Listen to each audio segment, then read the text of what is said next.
नमस्कार, welcome to money group and मैं हूँ चिन्मयानंद। निफ्टी की अगर हम बात करते हैं तो आज एक परफेक्टली साइडवेज मार्केट में ओपनिंग तो हो गया था, लेकिन अगर हम निफ्टी का मूवमेंट देखते हैं तो करीब 19,820-30 के आसपास में एक हाई लगाया था, तो वहाँ से शार्प सेलिंग नीचे की ओर से 19,720 जैसे हम लोग ने यहाँ पर बोल रहे थे, 19,720 से लेकर 19,700 तक यहाँ पर उसको एक सपोर्ट मिल सकता है। उस जगह पर सपोर्ट मिलने के बाद से मार्केट फिर से रिकवर हो गया था और क्लोजिंग होते-होते करीब फिर से 19,800 के आसपास कहीं पर आके क्लोजिंग दे दिया है। हमने जैसे पहले वीडियो में बातचीत कर रहे थे, अगर मार्केट फ्लैट में ओपन होके अगर ऊपर की ओर से बढ़ता है, तो यहाँ पर 19,000 जो रेजिस्टेंस लेवल है 19,840 850 यहाँ पर कुछ वक़्त होल्ड करने के बाद अगर कहीं पर भी एक छोटा-सा प्राइस एक्शन हो गया या फिर बॉक्स पैटर्न पे बनाते हुए उसको ऊपर की ओर से ब्रेकआउट देता है, तो यहाँ पर ज़्यादा पॉसिबिलिटी चांसेस यही था कि मार्केट ऊपर की ओर से मूवमेंट होता और करीब 19,900 के आसपास कहीं पर आ जाता। लेकिन ऐसा हुआ नहीं, करीब उसी लेवल के आसपास कहीं पर रेजिस्टेंस के आसपास से मार्केट में फिर से एक रिजेक्शन हमें देखने को मिल रहा है। आज अगर हम बात करते हैं निफ्टी का काल के क्लोजिंग से आज के क्लोजिंग के बीच, तो वहाँ से ज़्यादा कुछ हमें एक मोमेंटम नहीं दिखा रहा है। लेकिन अगर इंट्राडे में बात करते हैं तो करीब 100 से 130 पॉइंट का मोमेंटम हमें देखने को मिल रहा है। तो यहाँ से अब आगे क्या हो सकता है? देखिए, मार्केट पिछले 2 दिनों में अगर हम देखते हैं तो इसी लेवल के आसपास कहीं पर क्लोजिंग दे रहा है। 19,750 से लेके 800 के अंदर कहीं पर आके क्लोजिंग दे रहा है। तो यहाँ पर अभी भी पॉसिबिलिटी यही है, मार्केट ऊपर की ओर से बढ़ सकता है। तो आज के एनालिसिस में भी हम लोग यहीं पर ही डिस्कशन करते हैं कि मार्केट को नीचे की ओर से फिर से 19,700 से लेके 720 यहाँ पर उसको एक सपोर्ट की तरफ काम देखने को हमको मिल सकता है। और ऊपर की ओर से वन्स ये अगर 19,850 के आसपास कहीं पर भी इसको तोड़ता है, तो ऊपर की ओर से हम लोग को 19,900 के लिए पहला टारगेट हम देखने को मिल सकता है।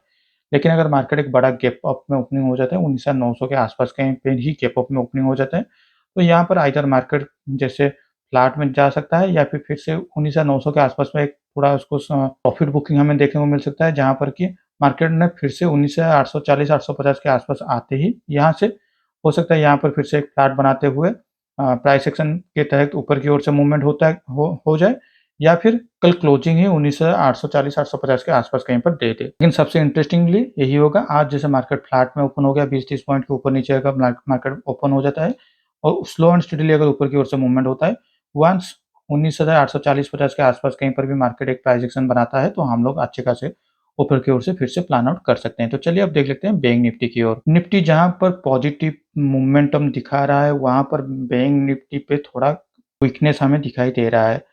हमने जैसे बात करते हैं 43,400 उसके लिए फिलहाल के लिए एक इमीडिएट बेसिस पे सपोर्ट बन सकता है, तो उसके आसपास कहीं पर 43,300 के आसपास से फिर से मार्केट में बैंक निफ्टी में जब गिरावट आया, तो वहाँ से रिकवरी होते हुए आज मार्केट 43,450 के आसपास कहीं पर आके क्लोजिंग दे दिया है। निफ्टी ऊपर की ओर से मूवमेंट हो रहा है, लेकिन बैंक निफ्टी नीचे आ रहा है। तो हो सकता है बैंक निफ्टी का जो नीचे की तरफ से इसका जो मोमेंटम हो रहा है, उसके लिए निफ्टी भी कहीं न कहीं थोड़ा वीकनेस पॉइंट पे आ सकता है, क्योंकि निफ्टी का 35% हिस्सेदारी बैंकिंग सेक्टर में ही आ जाता है।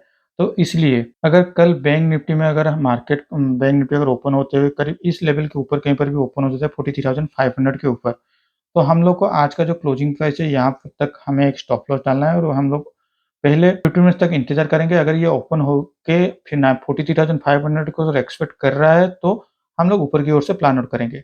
अदरवाइज़ मार्केट गैप अप में ओपन हो जाएगा, लेकिन वहाँ पे सस्टेनेबल नहीं रहेगा, तो नीचे फिर से आ जाएगा। तो उस केस में फिर से ये सारे लेवल हम लोग के लिए नो ट्रेडिंग ज़ोन बन सकता है। बैंक निफ्टी जैसे ही नीचे की ओर से आ रहा है, तो उसका एक-एक रेजिस्टेंस लेवल फिर से बढ़ता ही जा रहा है। पहले 44,000 उसके लिए एक ही उसका रेजिस्टेंस लेवल था, लेकिन अभी फिर से उसके लिए 43,800 फिर से अभी उसके लिए एक रेजिस्टेंस लेवल बन रहा है, क्योंकि इस लेवल के आस-पास कहीं पर मल्टीपल टाइम ने बैंक निफ्टी रिटच होने के बाद से वहाँ से स्लाइड भी हुआ है। तो इसलिए अभी फिलहाल के लिए 43,800 उसके लिए एक इमीडिएट बेसिस पे रेजिस्टेंस की तरफ काम करेगा और 43,400 500 ये अभी उसके लिए एक सपोर्ट की तरफ काम करने वाले हैं। कंडीशन यही होगा अगर मार्केट अगर 43,500 के ऊपर कहीं पर भी ओपन हो जाता है। लेकिन मान लीजिए कल अगर मार्केट फिर से आज का जो लोअर लेवल है 43,300 इसके नीचे कहीं पर भी ओपन हो जाता है, तो यहाँ पर पहले 15 मिनट्स कैंडल पे हम लोग को देखना ये होगा कि मार्केट यहाँ पे खुद को सस्टेन कर पा रहा है या नहीं। अगर नहीं, तो यहाँ मुझे ऐसा लगता है यहाँ से फिर से हमें एक गिरावट देखने को मिल सकता है और हम लोग का टारगेट 43,100 से लेके 43,000 तक भी हो सकता है। बस यहीं पर हमें थोड़ा देखना होगा, कहीं पर भी एक 5 मिनट्स या 15 मिनट्स पे हमें प्राइस एक्शन दिखाई दे रहा है या नहीं। तो चलिए अब देख लेते हैं हमारे पोजीशन की ओर। हमने हमारे पोजीशन में आज भी कुछ चेंजेस नहीं किए हुए हैं। मार्केट जितना नीचे थोड़ा जाएगा और उसके साथ जितना उसका VIX थोड़ा नीचे गिरेगा, मेरे इस पोजीशन के लिए बहुत ही अच्छा रहेगा। तो देखते हैं आने वाले टाइम पे क्या हो सकता है। तो आज के लिए इस वीडियो में बस इतना ही। Thank you for watching my video.